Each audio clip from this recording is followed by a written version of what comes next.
تو یہ جو ہمارے مسلمانوں کا دور جو رہ گیا تھا جس میں، اس میں اسلام بس وہ شام کے دھندلکے کی مانند رہ گیا تھا، ایوننگ ٹوائلائٹس تھی، شفق تھی۔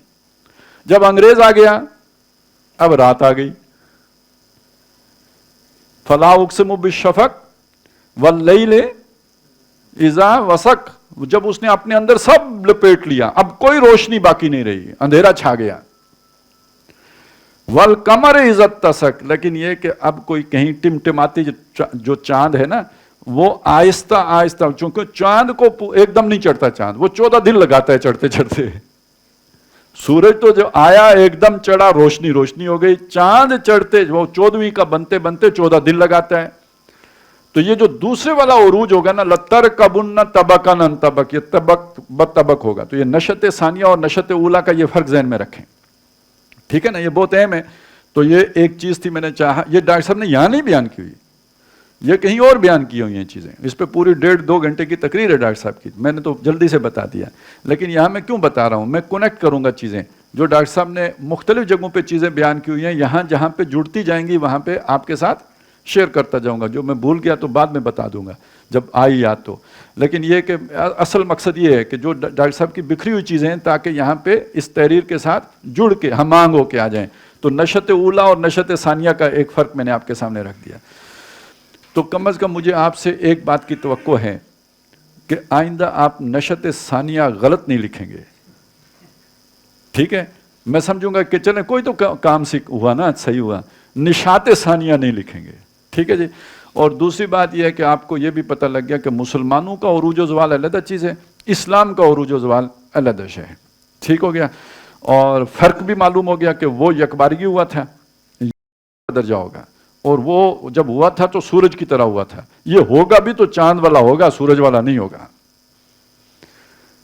کیونکہ اب کدھر سے محمد الرسول اللہ لائیں گے، کدھر سے ابو بکر لائیں گے، کدھر سے عمر لائیں گے، کدھر سے عثمان لائیں گے، تو یہ سورج والا نہیں ہو سکتا، جب ہوگا تو اب چاند والا ہوگا۔ تو کیا خیال ہے جی، تقدیم بھی پڑھنے کی ضرورت ہے یا نہیں ضرورت ہے؟ ضرورت ہے۔ اور یہ میں نے بتایا تحریر 67 کی ہے، تقدیم 83 کی ہے، اپریل 83 کی ہے۔ میری یہ تحریر جو صفحات آئندہ میں پیش کی جا رہی ہے، اولاً ماہنامہ میثاق لاہور بابت جون 67 کے ادارتی صفحات میں شائع ہوئی تھی۔ بعد ازاں مئی 68 میں اسے اشاعت الاسلامیہ لاہور نے ایک کتابچے کی صورت میں 1000 کی تعداد میں شائع کیا۔ یہ دارالاشاعت الاسلامیہ کیا ہے؟ یہ اصحاب کم و بیش پڑھنا پڑے گی۔ یہ ڈاکٹر صاحب نے ایک اشاعتی ادارہ قائم کیا تھا، انجمن خدام القرآن سے پہلے کی بات ہے۔ دوسری بار یہ کتابچہ دسمبر 72 میں 2000 کی تعداد میں طبع ہوا، تیسری بار جون 73 میں 4000 کی تعداد میں شائع ہوا، چوتھی مرتبہ جون 80 میں 2000 طبع ہوا، اور اب پانچویں بار اپریل 83 میں 5500 کی تعداد میں طبع ہو رہا ہے۔ اس میں میں نے اپنے فہم کی حد تک، یعنی اپنی سمجھ کی حد تک، ہم اپنی بولی بولیں تو سمجھ ہوگا، تو ڈاکٹر صاحب کی جو اعلیٰ ادبی اردو ہے تو اس میں فہم کا لفظ آ گیا، میں فہم کی حد تک بھرپور جائزہ لینے کی کوشش کی تھی کہ اس وقت ہم بحیثیت مسلمان کس مقام پر ہیں، اور یہ بھی واضح کرنے کی کوشش کی تھی کہ اسلام کی نشأت ثانیہ اور امت مسلمہ کی تعمیر نو کے لیے اب تک کیا کچھ ہو چکا ہے، فی الوقت کیا ہو رہا ہے اور کیا کرنا باقی ہے۔ ساتھ ہی اپنے تجزیے یعنی انالیسس کی بنیاد پر میں نے ایک اساسی لائحہ عمل بھی پیش کیا تھا، اور فوری اور اولین اقدام کے طور پر ایک قرآن اکیڈمی کے قیام کی تجویز بھی پیش کی تھی۔ اس لائحہ عمل کو پیش کرنے کے فوراً بعد ہی بحمد اللہ میں نے عملی جدوجہد کا آغاز بھی کر دیا تھا۔ چنانچہ 5 سال کی محنت کے دوسرے بہت سے ثمرات کے ساتھ ساتھ ایک نتیجہ یہ بھی سامنے آیا۔ یہ کیا محنت تھی؟ ہمارے ہاں جب کوئی مکان بنانا ہو، قرآن اکیڈمی بنانی ہے تو عمارت کا نام ہے نا اکیڈمی ہے، تو جب مکان بنانا ہوتا تھا پہلے، جب اتنی فیکٹریاں نہیں تھی تو 1-2 سال پہلے ہی پتھر کوٹنا شروع کر دیتے تھے نا، اینٹ گارا جمع کرو پھر مکان بناؤ۔ تو یہ اصل میں چونکہ اکیڈمی بنانی تھی تو سریا اور سیمنٹ اور ریت اور بجلی جمع کر رہے تھے، یہ 5 سال افراد کے ساتھ میں درس قرآن، رجوع الی القرآن کی تحریک، اور اس کے نتیجے میں وہ افراد تیار ہوئے کہ جو ٹیم ایک بن جائے، ظاہر ہے اس پھر ادارہ بنا۔ یہ عمارتیں اہم نہیں ہوتی ہیں، عمارتیں چلانے والے اہم ہوتے ہیں۔ عمارتیں بن جاتی ہیں، پھر ادھر جنات بسیرا کرتے ہیں، ٹھیک ہے نا؟ تو وہ افراد چاہیے ہوتے ہیں کہ جو ان کو آباد کریں۔ تو 5 سال کی اور بہت سے ثمرات کے ساتھ ساتھ ایک نتیجہ یہ بھی سامنے آیا کہ اس نہج پر، یعنی اس طریقے پر کہہ لیجئے، اس انداز میں باقاعدہ اجتماعی جد و جہد، اجتماعی جد و جہد ایک اکیلے بندے کی جد و جہد ہوتی ہے، ایک جماعت کی جد و جہد، ٹیم ورک، اجتماعی جد و جہد، اور خصوصاً قرآن اکیڈمی کے مجوزہ خاکے کو عملی صورت دینے کے لیے 72 میں مرکزی انجمن خدام القرآن کا قیام عمل میں آ گیا۔ یعنی اب دیکھیے منصوبہ کیا ہے؟ قرآن اکیڈمی بنانے کا، اور وہ قرآن اکیڈمی جو ہے وہ اس کے لیے ایک ادارہ چاہیے۔ اس ادارے کا کیا نام رکھا گیا؟ انجمن خدام القرآن، جس کا مطلب کیا ہوتا ہے؟ قرآن مجید کے خدمت کرنے والے۔ یہ نہیں کہ قرآن کی بنیاد پر اپنی خدمت کرانے والے، خود قرآن کی خدمت کرنے والے۔ انجمن خدام القرآن، انجمن مخدوم القرآن نہیں، انجمن خدام القرآن۔ تو وہ بنی، ظاہر ہے اس نے کیا بنانا تھا جی؟ قرآن اکیڈمی۔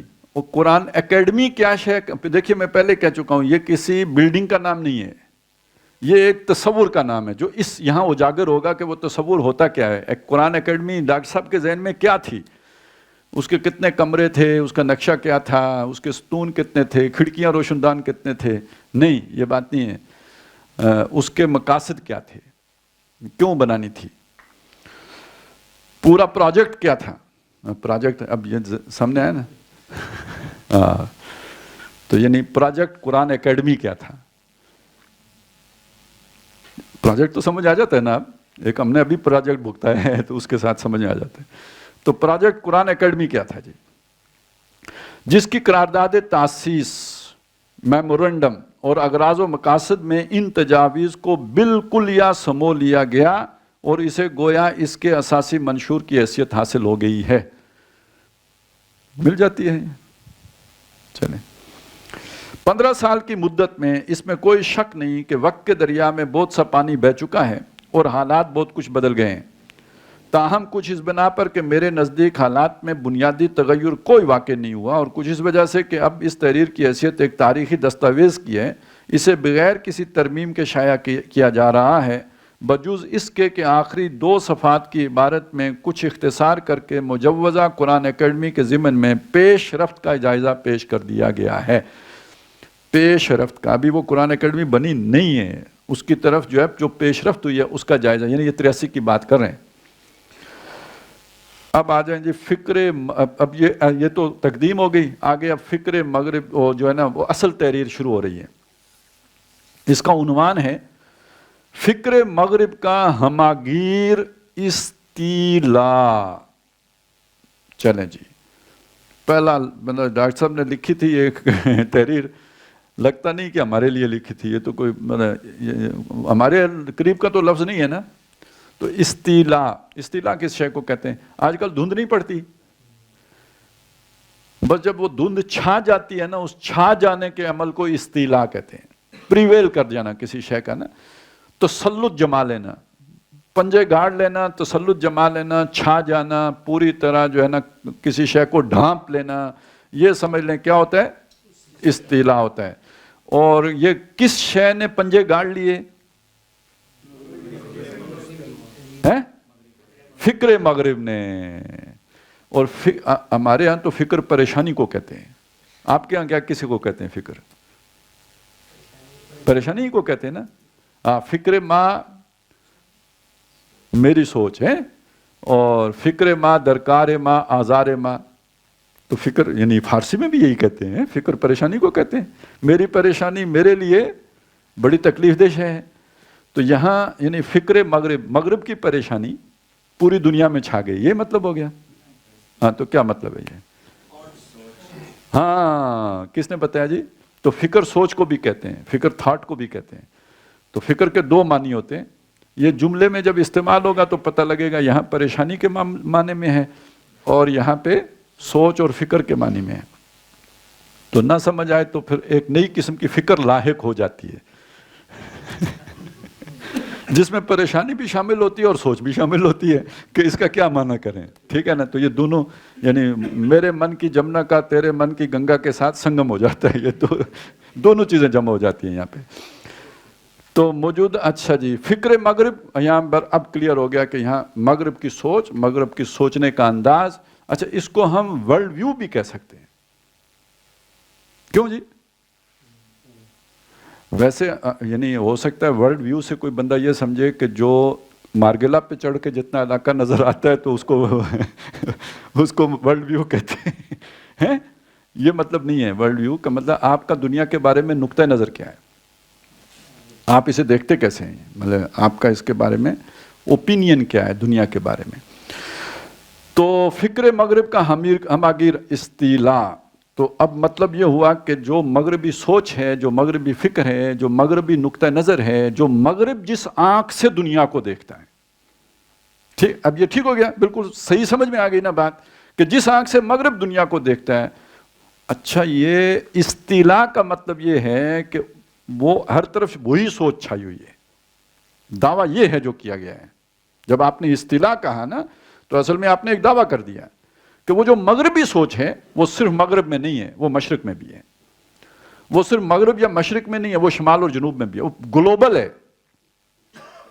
استیلا کے لفظ نے یہ بات بتائی ہے ہمیں کہ مغربی سوچ، یعنی اگر اس کو ہم سادہ کر کے بیان کریں کہ مغربی سوچ عالمی سوچ ہے، مغربی سوچ پوری دنیا کی سوچ ہے، مغربی نقطہ نظر ہر ذہن میں پیوست ہے. ٹھیک ہو گیا جی؟ یہ مغربی فکر کے استیلا کا معنی ہے. موجودہ دور، اب موجودہ دور سے کیا مراد ہے؟ یعنی پی ڈی ایم کا دور. ہاں، عصر حاضر کب سے شروع ہوتا ہے؟ خاص طور پہ اس تحریر میں اگر ہم طے کریں تو سیکنڈ ورلڈ وار کے بعد. کوئی اور بھی کوشش کرے. 47 کے بعد.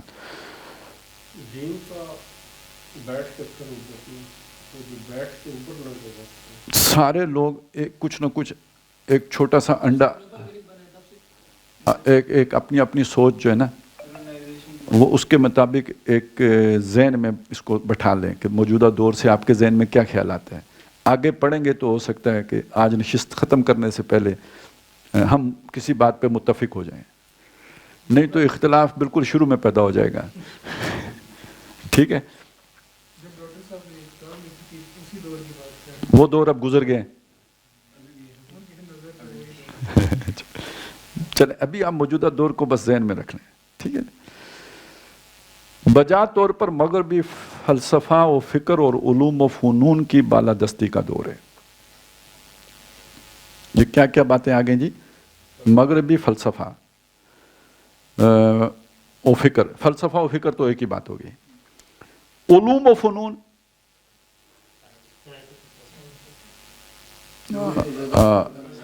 سائنس اینڈ ٹیکنالوجی بھی ہے. فنون میں تو ٹیکنالوجی فنون میں شامل کریں گے، سائنس علوم میں شامل ہوگی، ٹیکنالوجی.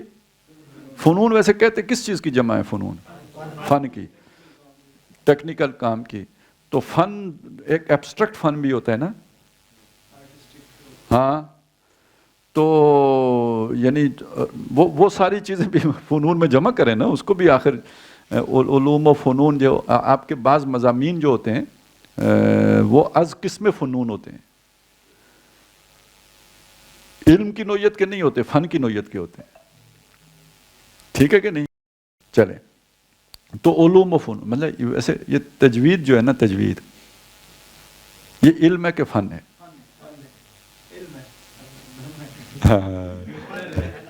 ویسے بندے لڑانا جو ہے نا بائیں ہاتھ کا کھیل ہے. اصل میں ہر فن کا ایک پورشن علم کا ہوتا ہے. ٹھیک ہے نا؟ مطلب جو بھی فن ہے نا اس کا جب آپ اسے منضبط کرتے ہیں تو جو آپ نے اس کو ڈیفائن کیا نا یہ علم والا حصہ ہو جاتا ہے.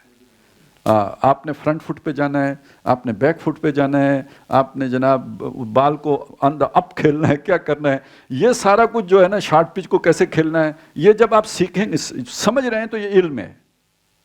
جب آپ اسے پریکٹس کر رہے ہیں تو یہ فن بن جائے گا. اب سمجھ آ گئی بات؟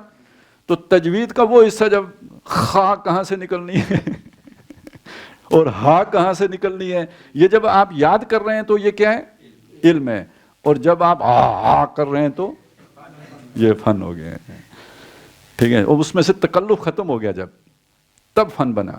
جب تک تکلف ساتھ ہے, تصنع ہے, نظر آ رہا ہے کہ یار یہ بڑی جو ہے نا مشقت سے آ کر رہا ہے, تو اس کا مطلب ہے یہ فنکار نہیں ہے. فن اس میں تب آیا جب اس بلا تکلف وہ کام وہ کرنا شروع ہو گیا. اور کوئی بھی فن اس کے پیچھے پھر ریاضت ہوتی ہے. ریاضت کے بغیر تو تکلف ختم نہیں ہوتا. تو چلیں یہ ذرا تھوڑی فنون کے ساتھ بھی ہم نے فنکاریاں کر لی ہیں, لیکن یہ کہ چیزیں یہ مقصد اس کا یہ ہے نا کہ ہو سکتا ہے کہ جتنی دیر میں نے ایک لائن پڑھی ہے آپ پوری کتاب پڑھ لیں. تو سمجھانا یہ مقصود ہے کہ یہ ڈرامہ نہیں ہوتا جسے جلدی سے دیکھ لیں 2 کی سپیڈ پر, بلکہ یہ جو ہے نا ان کو غور و فکر کرتے ہوئے پڑھنا ہوتا ہے. تو موجودہ دور بجات طور پر مغربی فلسفہ و فکر اور علوم و فنون, اب علوم و فنون کی بالادستی کا دور ہے. یعنی ان کا وہ حاکم کیے, وہ بالاتر ہیں. تو اگر ہمارے کوئی علوم و فنون تھے تو بالاتر نہیں ہیں بلکہ پست ہیں, دبے ہوئے ہیں. تو چھائے ہوئے وہ ہیں.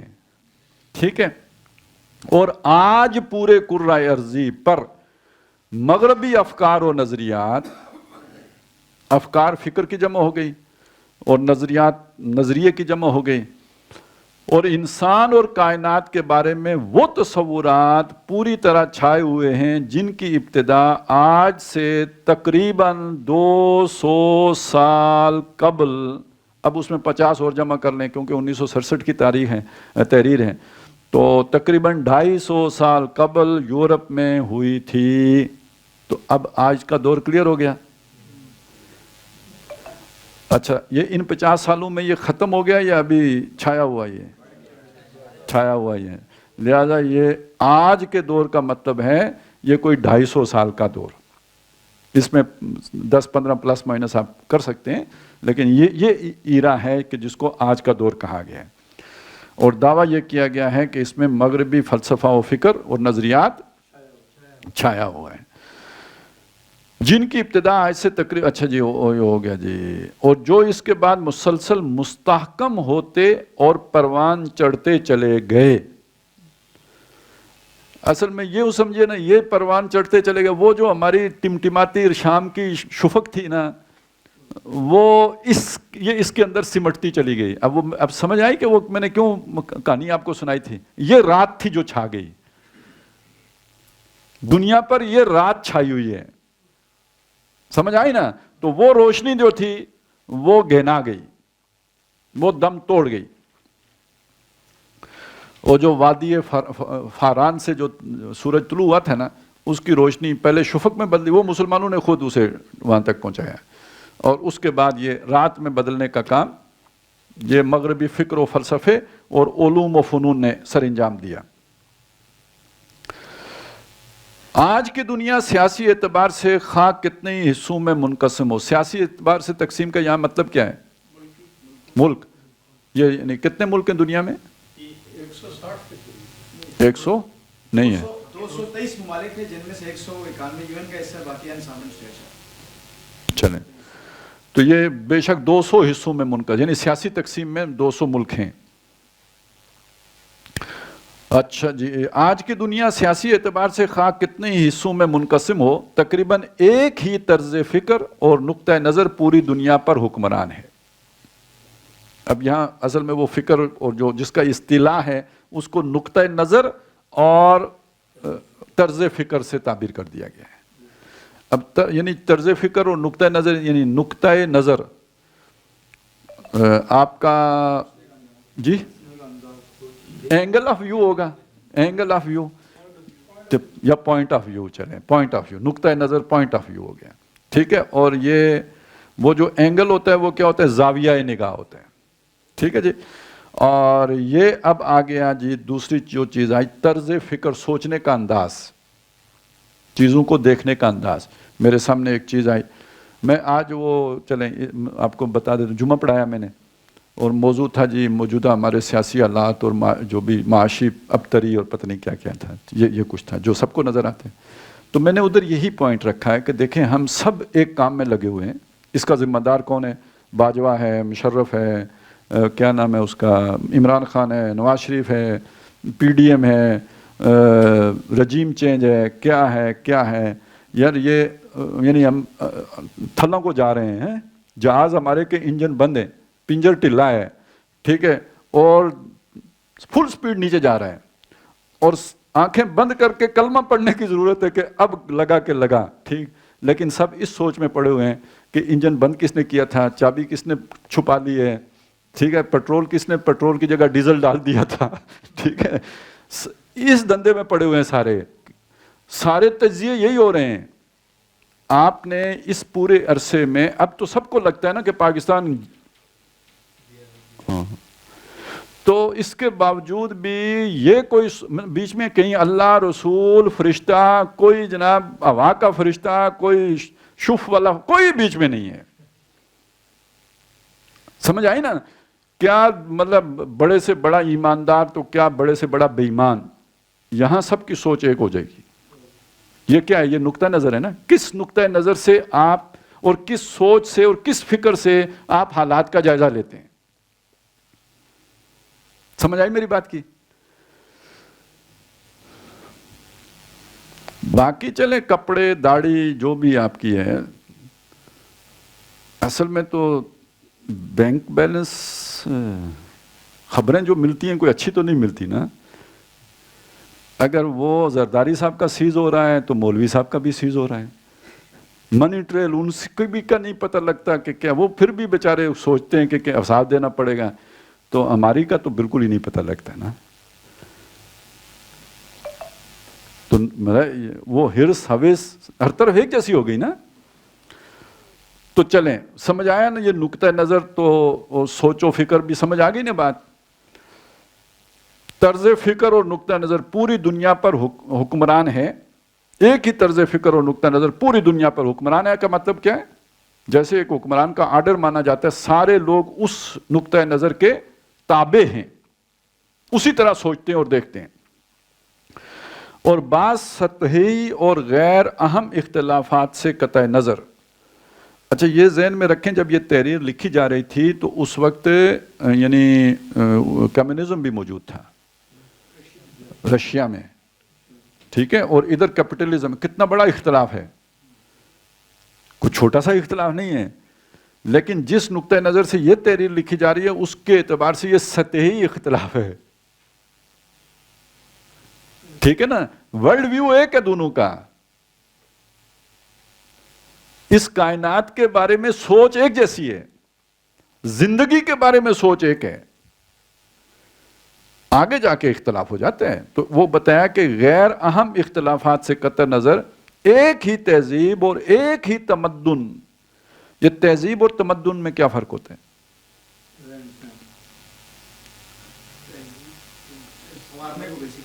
ہاں.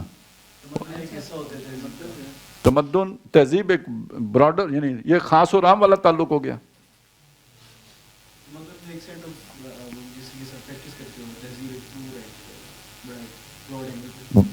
یعنی تہذیب ایک یعنی ایک بڑا تصور ہے, اور سویلائزیشن, اور تمدن اس کا ایک حصہ ہے جس پر آپ عمل کر رہے ہوتے ہو.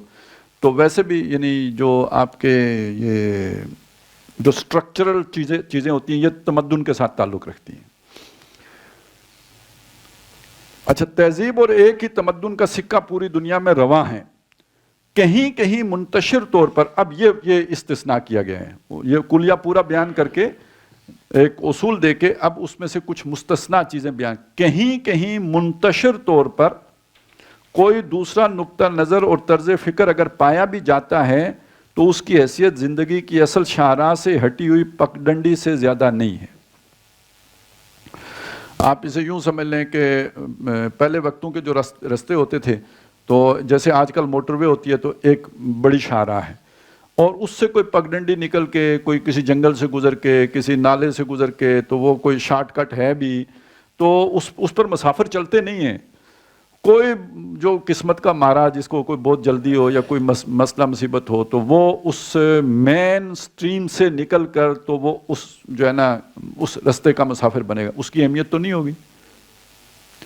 تو آج اگر جو تہذیب و تمدن ہے وہ تو یہ ہے، اب اس میں سے کسی نے نکل کے اپنی کوئی کٹیا کہیں بنا لی ہے، کوئی کسی جنگل میں جا کے بیٹھ گیا ہے، کسی نے کوئی اپنا گاؤں بنا لیا ہے۔ اچھا یہاں پہ یہ نوٹ کیجئے، یہ ایک سوچ آج کل ہے نا، وہ عمران حسین صاحب ہمارے دے رہے ہیں، ٹھیک ہے نا، جس میں یہ ہے کہ جی ہم اپنا چلیے دنیا دے اس نکرے دے تھے بندہ نہ بندے دی ذات ہوئے ٹھیک ہے نا، ایک اپنی دنیا بناتے ہیں، یعنی اپنی بستی آباد کرتے ہیں، اس میں اور ساری چیزوں کو چھوڑ دیجئے، جو اور پرابلمز ہیں وہ تو بعد کی ایک علیحدہ مصیبت ہے، کیونکہ آپ کسی ملک کے اندر ہی بنائیں گے نا، تو جس ملک کے اندر بنائیں گے وہاں ملک کا قانون نافذ ہوگا۔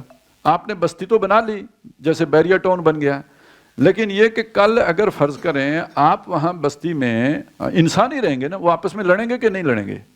آدم کے 2 بیٹے لڑ سکتے تھے تو آپ کی بستی کے 2 مومن نہیں لڑ سکتے، تو 2 مومن لڑ پڑے، تو آپ نے ان کے درمیان تصفیہ کیا، ایک نے جا کے سپریم کورٹ میں چیلنج کر دیا تو بستی تو بڑھ گئی نا، پھر نہیں سمجھ آئی؟ ہاں ملک کا چلے گا، آپ کی بستی کا قانون تو نہیں چلے گا۔ دوسری بات یہ ہوئی کہ فرض کریں ادھر کسی نے کسی کی چوری کر دی، کیا پتا ہوتا ہے، مومن سے بھی تو چوری ہو سکتی ہے نا، ٹھیک ہے، اب بستی میں فیصلہ ہوا ہاتھ کاٹو، وہ آپ نے ہاتھ کاٹا، وہ چلا گیا اسلام آباد، اس نے آپ کے خلاف FIR کٹوا دی، تو بڑے یہ نہیں، مطلب کئی قسم کے پرابلمز ہیں، لیکن میں یہاں اس اعتبار سے سمجھیے کہ بڑا پرابلم کیا ہے، آپ جو اصل دھارا ہے زندگی کا اس سے تو کٹ گئے، تو یہ اسلام ہے، رہبانیت کی نئی صورت ہے، یہ اجتماعی رہبانیت ہے۔ وہاں پہ ایک فرد اکیلا راہب بنتا تھا، یہاں پہ جماعت مشترکہ طور پہ راہب بننے کی سوچ رہی ہے۔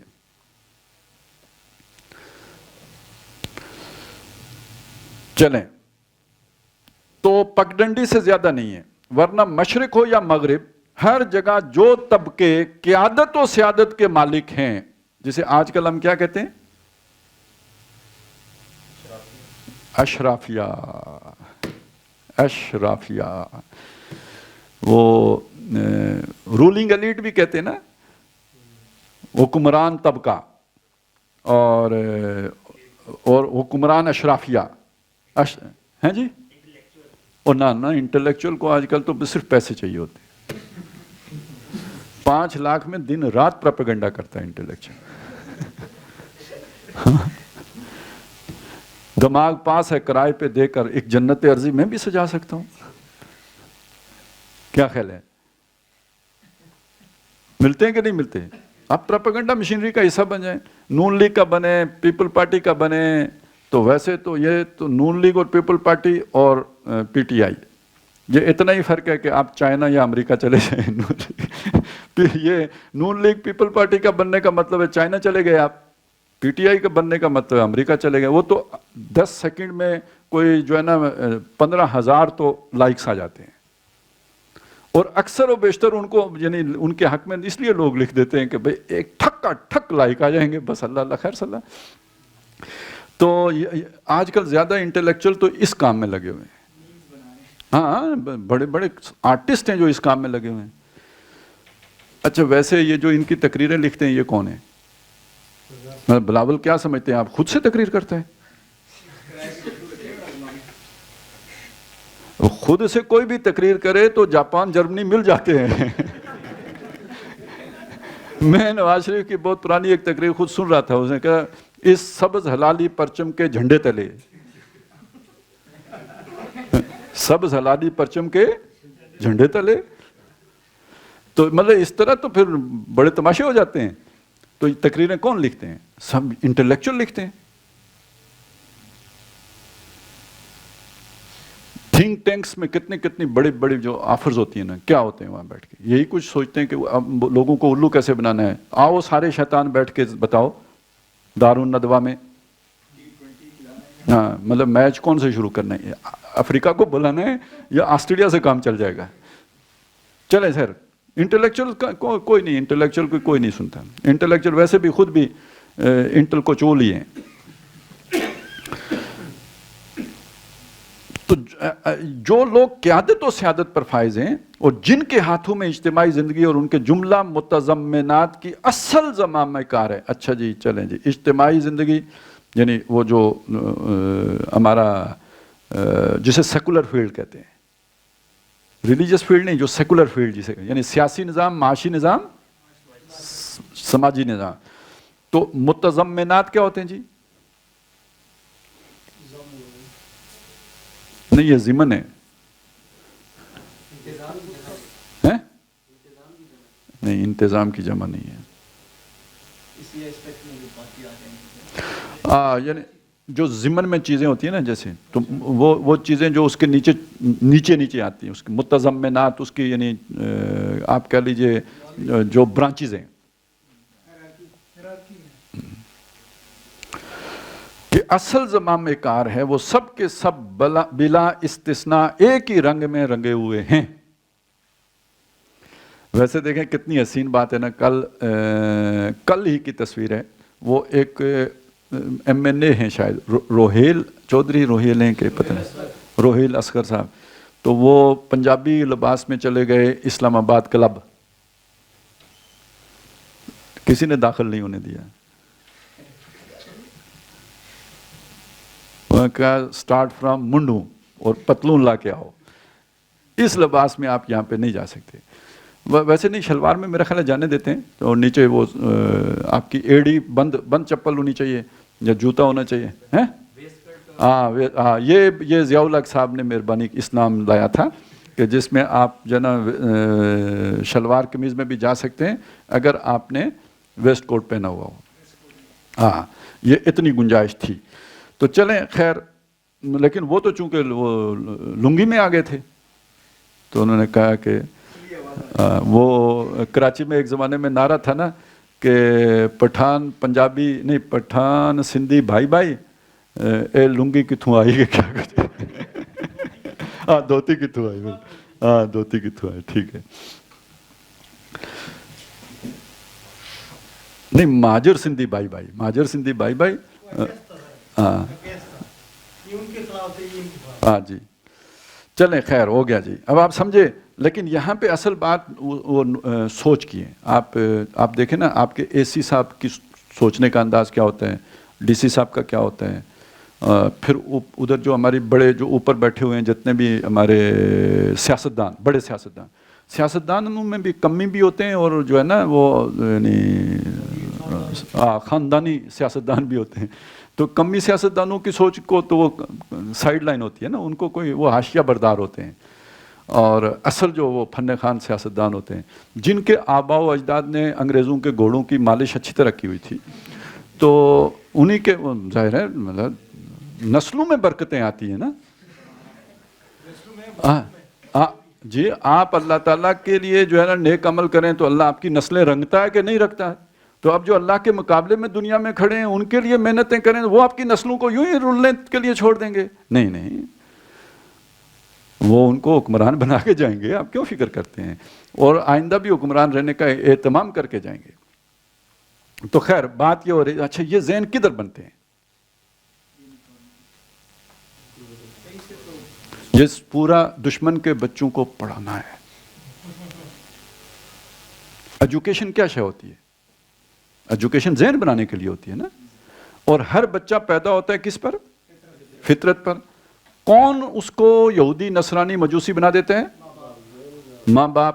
اب ماں باپ کی جگہ پہ ریاست ماں ہے نا، اس کا ایک ایجوکیشن سسٹم ہے،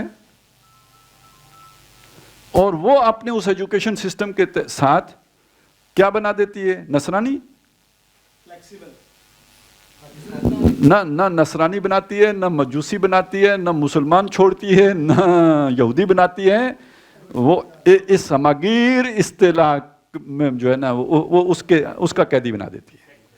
وہ ابھی ہم نے نہیں سمجھا وہ کیا ہے, ابھی نہیں سمجھا, ابھی بس اتنا سمجھیں کہ اس فکر کا عمل بنا دیتی ہے. اگر اس کی تفصیل آپ نے دیکھنی ہو تو جو لارڈ مکالے تھا, جو یہ نظام تعلیم لے کے آیا تھا, پھر وہ سارا آپ کو پڑھنا پڑے گا. موٹی بات یہ ہے کہ مسلمانوں نے 1857 میں بغاوت کر دی. یہ ذہن میں رکھیں, ابھی تخت کس کا باقی ہے, وہ آ رہے ہیں, کیا نام ہے, نہیں یار, یہ جو اپنے تھے مغل, ٹھیک ہے نا, بہادر شاہ ظفر صاحب علامتی بادشاہ ہیں. انگریز یہاں پہ بس اسی طرح ہے جیسے ہمارے آئین میں ایک ادارہ ہے. یار سمجھا کریں نا, آپ نہیں سمجھتے. ہاں, تو زیبرا کراسنگ پہ رک جاتے ہیں, آئین کے آگے نہیں رکتے ہیں, ٹھیک ہے نا. تو انگریز اس حیثیت میں ہندوستان میں موجود تھا. اب 1857 میں جنگ آزادی مطلب بغاوت ہو گئی. اب بعض تو کہتے ہیں انگریز نے کرائی, کیونکہ اگلا قدم نہیں اٹھایا جا سکتا تھا جب تک یہ نہ ہو. ہر چیز کے لیے ایک بہانہ چاہیے ہوتے ہیں. تو لیکن یہ کہ بہرحال اس کا نتیجہ نکلا, بادشاہت ختم ہو گئی, انگریز صاحب یہاں پہ خود آ گئے. لیکن انہوں نے ایک کمیشن بھی بٹھایا کہ بغاوت کیوں ہوئی.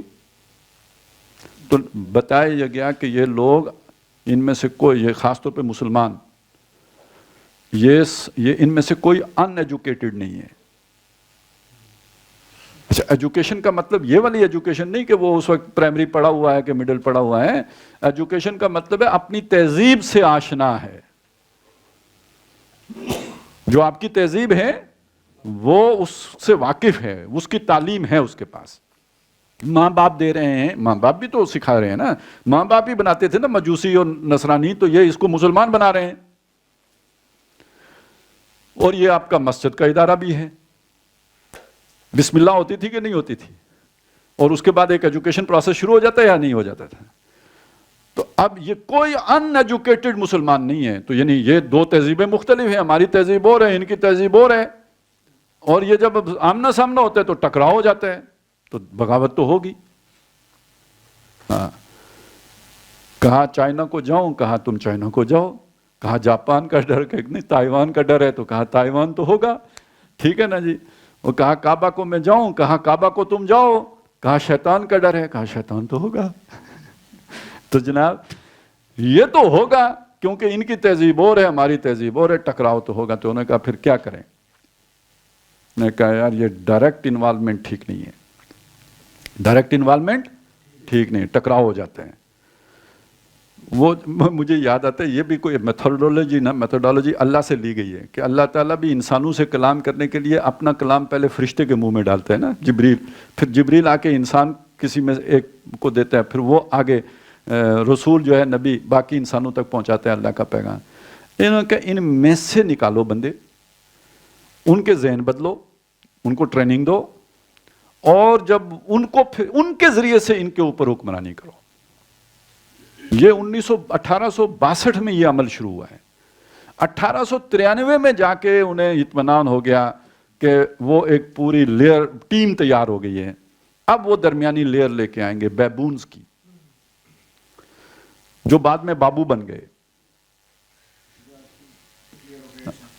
جو اب جو ہے نا اشرافیہ کہلاتے ہیں.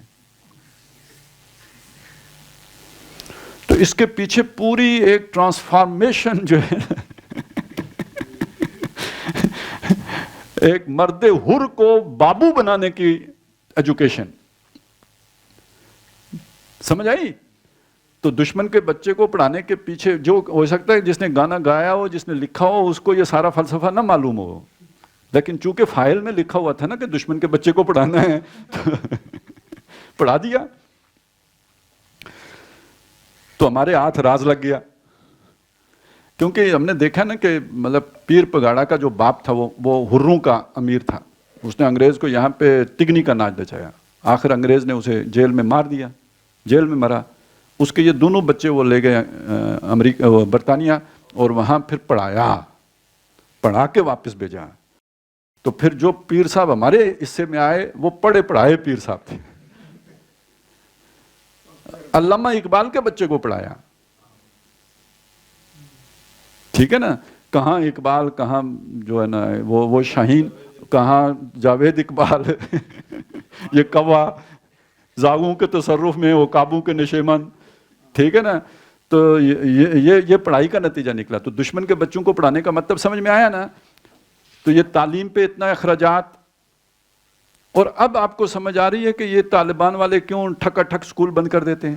وہ شروع کرتے ہیں بیچارے، وہ جب دیکھتے ہیں یار یہ تو کچھ نتیجہ ٹھیک نہیں نکلا تو وہ کہتے ہیں اب بند کرو بھائی.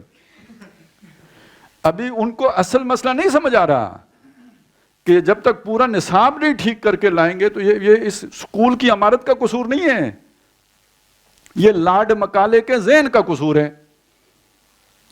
اس سے آپ کو سمجھ آئے گی کہ پرابلم کہاں ہے، کرنے کا اصل کام کا مطلب کیا ہے. جب تک وہ نہیں کریں گے تو یہ بے شک آپ کو اقتدار بھی مل جائے پھر بھی لٹکے ہی ہوں گے، کچھ کرنے کی پوزیشن میں نہیں ہوں گے. تو اب اگر کوئی ایسی ریاست بھی ہوگی تو وہ مین سٹریم ریاست تو نہیں ہوگی نا، پھر پگڈنڈی والی ریاست ہی ہوگی. ورنہ مشرق ہو یا مغرب ہر جگہ جو طبقے قیادت و سیادت کے مالک ہیں اور جن کے ہاتھوں میں اجتماعی زندگی اور اس کے جملہ متضمنات کی اصل زمام کار ہے وہ سب کے سب بلا استثناء ایک ہی رنگ میں رنگے ہوئے ہیں. اچھا وہ پڑھائی سے مجھے یاد آیا، ان کے تو اسپیشل سکول ہیں. یعنی ایک تو سکول ہم عوام کے لیے جنہوں نے کلرک بننا ہوتا ہے، جنہوں نے کلرک بننا ہوتا ہے ان کے لیے تو یہ باقی سکول ہے نا، یہ جو بلکہ پرائیویٹ بھی. وہ پرائیویٹ سکول میں پڑھ کے کون سے ہم نے کوئی جو ہے تارے توڑ کے لانے ہوتے ہیں. میں نے دیکھے نا برن ہال، لارنس کالج. میں بیکن ہاؤس کی نہیں کہہ رہا ہوں کیونکہ بیکن ہاؤس وہ ڈے اسکالرز ہیں نا، صبح پڑھو شام کو گھر آ جاؤ. گھر میں والدین کے ساتھ یہ وہ بہرحال کچھ نہ کچھ فرق پڑ جاتا ہے. مطلب وہ والی کنسنٹریشن جو مطلب برن ہال میں اور لارنس کالج میں ہوتی ہے. آپ مطلب مڈل کلاس کے بچے کو جو اس کو ماں باپ کے ساتھ رہنے کی عمر ہے اس میں اسے آپ ہاسٹل لائف میں لے جائیں تو پتہ ہے ایک ایجوکیشن بغیر ایجوکیشن کے ہوگی. مطلب کوئی نصاب میں شامل کرنے کی ضرورت نہیں ہے. اس آدمی کے اندر لطیف جذبات نہیں پیدا ہو سکتے، ہمدردی کے جذبات، محبت کے جذبات، ایثار کے جذبات، کیونکہ یہ کمیونیکیٹ نہیں کیے جا سکتے الفاظ میں، یہ تو ایکشن سے ٹرانسفارم ہوتے ہیں. آپ ماں باپ کو دیکھتے ہو، بہنوں بھائیوں کو دیکھتے ہو، قربانی دیتے دیکھتے ہو، سیکھتے ہو قربانی. ان کو آپس کی محبت سے آپ محبت سیکھتے ہو، وہ آپ سے جو محبت کرتے ہیں اس سے آپ محبت سیکھتے ہو. یہاں تو سارا پروفیشنلزم ہے. اب کوئی ماں والی محبت دے سکتا ہے کسی ہاسٹل کے اندر؟ تو اس نقطہ نظر میں تو ہمارے مدرسے بھی اتھے ہی جا کے کھڑے ہو گئے. نہیں سمجھ آئی. تو ویسے تو مطلب اتھے بھی تو بے حسی اسی طرح کی ہوتی ہے نا. ہوتی ہے کہ نہیں ہوتی؟ بالکل ہوتی ہے. وہ چیز ادھر آ جاتی ہے. یہاں پہ یہ بچے ماں باپ کے پاس ہوتے ہی نہیں، نہ انہیں ماں باپ کا پھر اتنا احساس بھی نہیں رہتا. تو قوم کا کیا احساس ہوگا پھر؟ تو یہ صرف ایجوکیشن ذہن سازی کی ایجوکیشن ہی نہیں ہے، سائیکالوجیکل ایجوکیشن بھی ہے. تو اس طرح پھر وہ پوری ایک لاٹ تیار کی جاتی ہے جس کو جو پھر خلافت کا حق ادا کرتی ہے. کس کی خلافت؟ مغربی فکر کی خلافت. وہی اذان تیار ہو جاتے ہیں، ایک ہی رنگ میں رنگے ہوئے ہیں. مغربی تہذیب و تمدن اور فلسفہ و فکر کا یہ تسلط اس قدر شدید اور ہماگیر ہے کہ بعض ان قوتوں کے نقطہ نظر کا جائزہ بھی اگر دقت نظر سے لیا جائے جو مختلف ممالک میں مغربی تہذیب و تمدن کے خلاف سفارا ہیں، تو معلوم ہوتا ہے کہ وہ بھی مغرب کے اثرات سے بالکل یا محفوظ نہیں ہے. سوچنے کا انداز وہی ہے جو مغرب کا ہے، اگرچہ کہ مغرب کے خلاف ان کا تصادم کی کیفیت ہے، لیکن نقطہ نظر، سوچ، زاویہ نگاہ ویسا ہی ہے جیسا کہ مغربی ہوتے ہیں. نا جی، میں مسلمانزم کی طرف اشارہ کر رہا ہوں. ٹھیک ہے نا؟ یعنی آپ اس چیز کو دیکھیں نا کہ جب وہ اپنے مقاصد کے لیے ہر حربے کو جائز سمجھتے ہیں، تو جب ایک مسلمان بھی اپنے مقصد حاصل کرنے کے لیے ہر حربے کو جائز سمجھ لے، حتیٰ کہ جھوٹ بولنے کو بھی جائز سمجھ لے، تو یہ کون سا نقطہ اسلامی نقطہ نظر ہے یا مغربی نقطہ نظر ہے؟ ٹھیک ہے، تو دلیل کیا دی جاتی ہے؟ مطلب آج جب آپ کہتے ہیں کہ فلانا چور ہے، وہ بدلے میں کہتا ہے یہ بھی تو چور ہے. اس کا مطلب یہ ہے کہ بھئی اگر چوری رواج پا گئی ہے تو جرم ہی نہیں رہا، کیونکہ یہ بھی چور ہے، وہ بھی چور ہے، ریڑھی والا بھی چور ہے. اب یہ جو ریڑھی والا بھی چور کس نے کہا تھا؟ مسٹر کسی نے کہا تھا یا مولوی نے کہا تھا؟ ہاں، تو سوچ ایک ہو گئی یا نہیں ہو گئی؟ حالانکہ ریڑھی والا چور ہے تو اس کا مطلب بھی یہ ہے کہ مولوی صحیح نہیں ہے، کیونکہ ریڑھی والے کو ایمانداری کس نے سکھانی تھی؟ جو تو اس کی ڈیوٹی میں، اس کے فرائض میں ہے. وَمِنْهُمْ وَجَعَلْنَا مِنْهُمْ أَئِمَّةً يَهْدُونَ بِأَمْرِنَا لَمَّا صَبَرُوا. تو یہ تو جو علماء ربانی ہیں ان کے کرنے کا کام ہے. اور اگر عوام خراب ہو گئی ہے تو اس کا مطلب یہ ہے کہ مولوی نے اپنا کام چھوڑ دیا ہے، تب خراب ہو گئی ہے. یا پے رول پہ کر رہا ہے، یا اس نے الو بنایا ہوا ہے نا. مسٹر خود بھی الو بنا ہوا ہے. کون سا مسٹر کو اتنا بڑا مسٹر ہے؟ وہ بھی تو اصل میں کسی کے پھندے میں آیا ہوا ہے نا. کل فوق کل ذی علم علیم، ہر سیانے کے اوپر ایک اور سیانہ ہے، اور سب کے اوپر کنڈولیزا رائس ہوتی تھی پہلے، آج کل پتہ نہیں کون ہے، میڈم البرائٹ ہوگی ہیں، کیا ہے؟ خبیث کے بچے لگاتے ہوئی کوئی عورت ہی ہے، جس نے آخری آ کے نا ان کو الو بنانا ہوتا ہے.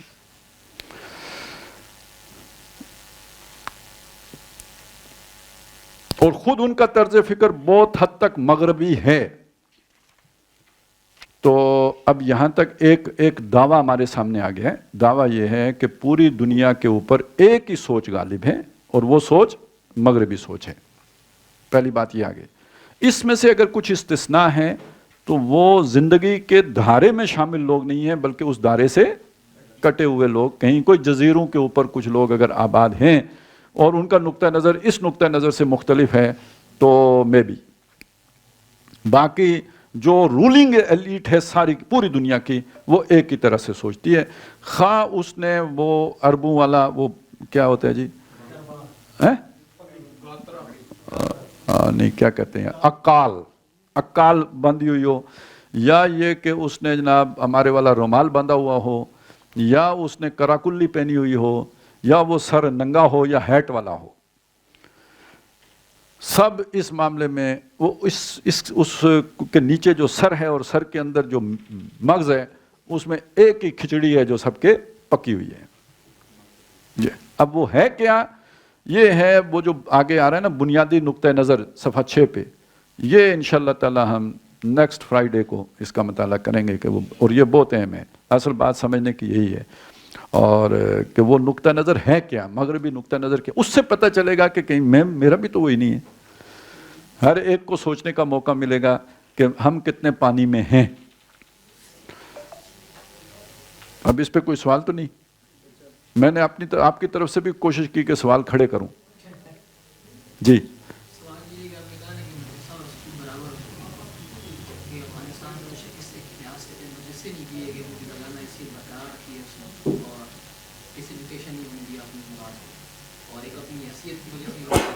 اچھا، میں نے یہ کہا ہے کہ برابر ہو چکے ہیں. جب کسی سطح پہ تو پھر ہو گیا نا. نہیں دیکھیں میری بات سنیں، ایک جس نے بندے نے جو بات کی ہو، دیکھیں مناظرہ تو نہیں کر رہے نا، نہیں کر رہے نا، بات ٹھیک ہے. تو جب مناظرہ نہیں کر رہے، افہام و تفہیم کر رہے ہیں، جس آدمی نے جتنی بات کی ہو اتنی بات ہی لینی چاہیے. اس میں اضافہ کر کے اپنی بات اس کے منہ میں، یہ میں اس لیے کہہ رہا ہوں، آپ سب کی تربیت کے لیے کہہ رہا ہوں. مطلب ہم کوئی ٹی وی ٹاک شو میں نہیں بیٹھے ہوئے ہیں، سیکھنے کے لیے بیٹھے ہوئے ہیں. تو آپ کا سوال جینین تب بنے گا جب آپ میرے موقف کو اتنا سمجھ چکے ہوں جتنا میں جانتا ہوں. ٹھیک ہے نا. تو اس لیے اس بات کو اتنا ہی رکھیں جتنا میں نے کس حوالے سے کہا تھا, بے حسی کے حوالے سے کہا تھا. نہیں صبر کریں نا, میں کہ وہ بے حسی جو کسی وہ اسکول کا بھی نہیں کہا تھا. ہاں, وہ بے حسی ہاسٹل میں بھی پیدا ہو, ہاسٹل جس کا بھی ہو, دین والے کا ہو کہ اس والے کا ہو. ٹھیک ہے, میں نے اتنی بات کی ہے. اس کو جس طرح آپ نے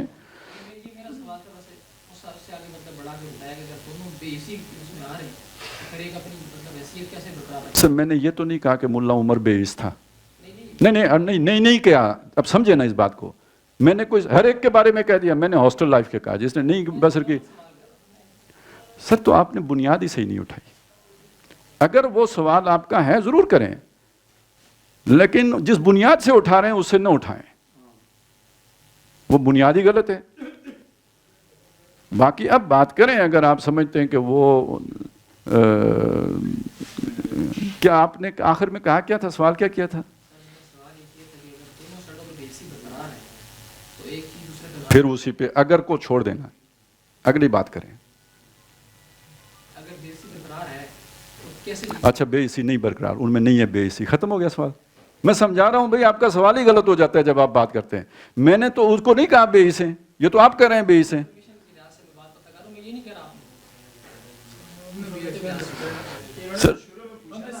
میں جو پیچھے سن رہا تھا وہ یہ تھا, ان کے کہنے کا مقصد یہ تھا کہ اگر سب ایک رنگ میں رنگے ہیں, یہ سب کچھ ایک جگہ آ گیا, تو پھر ایک نے دوسرے کے خلاف تصادم کر کے اپنی سویلائزیشن میں ان کو شکست کیسے دے دی؟ یہ سوال ہے.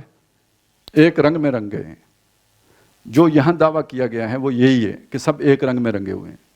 اس بنیاد پہ آپ کا سوال جائز ہو جائے گا, اسی بنیاد پر ہے. چلیں ٹھیک ہو جاتے ہیں.